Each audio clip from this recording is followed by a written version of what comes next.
Welcome back. If you're one of those aspiring screenwriters looking to get Hollywood to turn your idea into a major motion picture, here's some free advice. Don't pitch a movie about Iraq or the so-called war on terror. They're all bombing at the box office. Big-name directors, A-list actors, solid storylines, none of that seems to make a difference. Could be a case of Iraq fatigue, an audience aversion to bad news, or just subpar films. The Listening Post's Salah Qadar now on Iraq and the big screen, a recipe for box office disaster. It is probably the biggest story of our times. Whoa. It has claimed the lives of many thousands of civilians and soldiers. And 5 years on, there is no end in sight.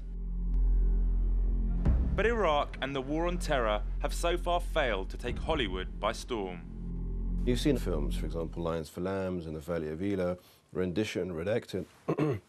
All of them have underperformed with various degrees of budget. There's something in America where they call war fatigue, where they're just tired of hearing about it every day, because the story doesn't seem to be advancing.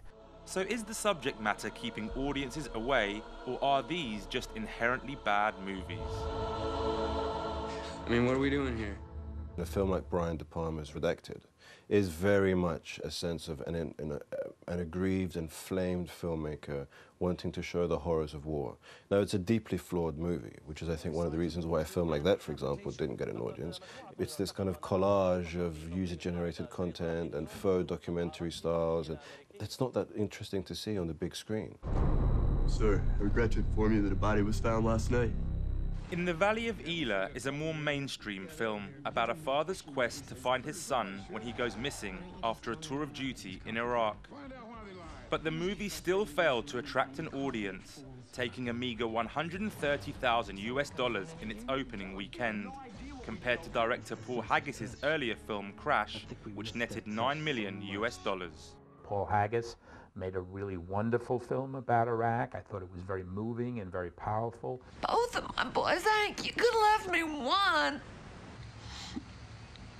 So I believe that it's not a quality issue. It really comes down to the fact that I can't think of anything in my lifetime that has been more painful and more troubling and caused more loss of life and more wasted enormous sums of money.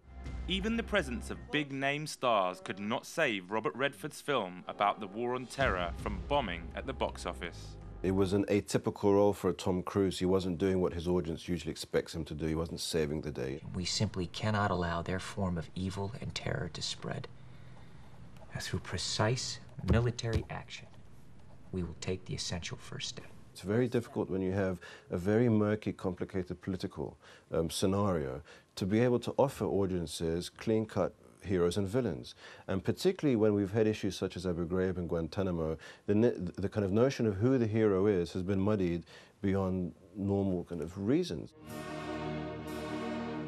This ambiguity around the Iraq conflict and the lack of a conclusion makes it difficult for Hollywood to know how to cover the war. Media is much quicker today than it's ever been before. So the fact that Hollywood has waited 4 years, I think, is telling. I think it spent the first 2 years saying it didn't know what it was going to do about the war, to see which way the war was going to go. In the third year, I think it finally committed to making movies about the war. If you look back at, say, World War II, the movies about the war didn't come out until years afterward, and they were often very patriotic. Vietnam, the only movie that came out about Vietnam during Vietnam was Green Berets by John Wayne. Again, it was very patriotic. It was several years afterward that movies like The Deer Hunter or Coming Home started coming out, which were kind of negative portrayals of the war. But again, it was after the war. The current crop of Iraq movies takes a fairly critical view of the war. In the United States, I think 70 to 80% of the country is now opposed to the war. So they clearly are not turned off to the notion of anti-war. They are turned off to the fact that this war is so painful, there are so many deaths, there's so much money being spent, and there does not seem to be an easy solution that the political class is suggesting to the American people. So far, the pro-war voices are missing in Hollywood. A lot of the filmmakers who would normally have made those very nationalistic, very patriotic films have actually made those films but in different guises. For example, with Transformers. I mean, Transformers was a film which the American Defense Department fully cooperated with. We've also seen a rise, for example, in those films like Hostel and Saw, very gruesome films with kind of Abu Ghraib-laden symbolism and kind of metaphors. So it's as if we've seen those films which normally would have taken that jingoistic element actually transposed now to other formats. And they're the ones which are actually performing much better than the straight war films which we're seeing in the last few months. One of the main problems with the recent movie releases is their failure to add anything to the debate or to provide a bigger context to the war. The best account of the current situation in Iraq, I think it does not lie in Hollywood. Like I said, Hollywood is really about entertainment. If you really want to know what's happening in Iraq, unfortunately you're not going to get it from a single news source.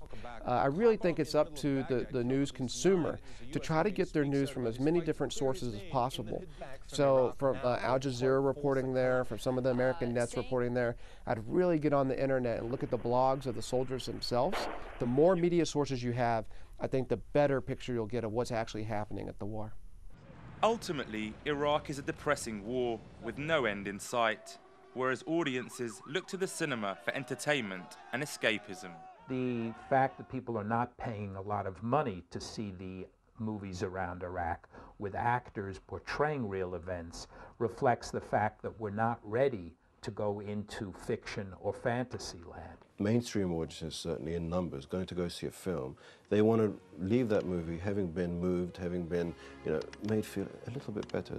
None of these films are feel-good movies because it's difficult at this moment to make a feel-good film about Iraq.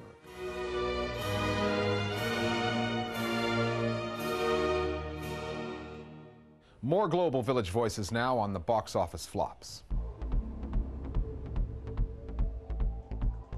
There haven't been that many good movies about the war in Iraq or terrorism out of Hollywood because people aren't as interested in being informed as they are being entertained. Even a big Hollywood movie like Charlie Wilson's War, which addresses how Afghanistan was funded by the US Congress in the 1980s, still only scratches the surface of what really happened. Hollywood is more about getting big-name actors to do one-liners and adding special effects than it is about answering foreign policy questions. I think the Iraq War is a documentary war and not a feature film war.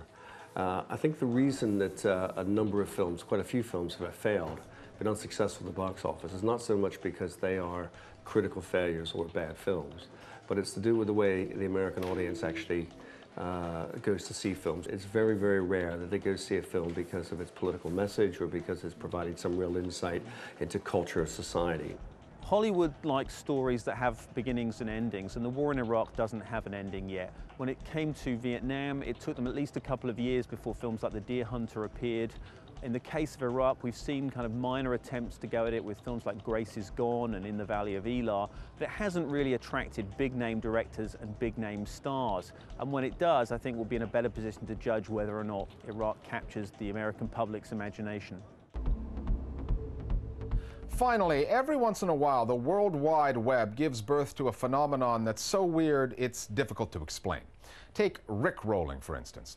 That's the term that mischief makers on the net have coined for finding an excuse, any excuse, for playing Never Gonna Give You Up, that cheesy 1980s pop hit by Rick Astley. The song's all over the web to the dismay of the singer, a relative recluse who just wants to be left alone these days.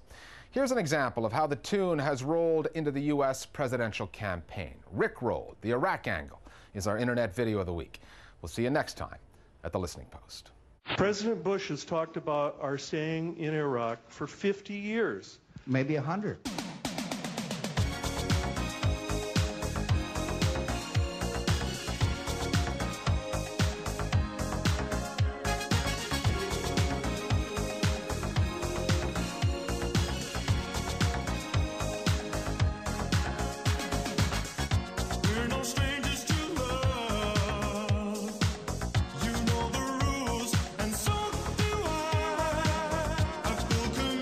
While I'm thinking of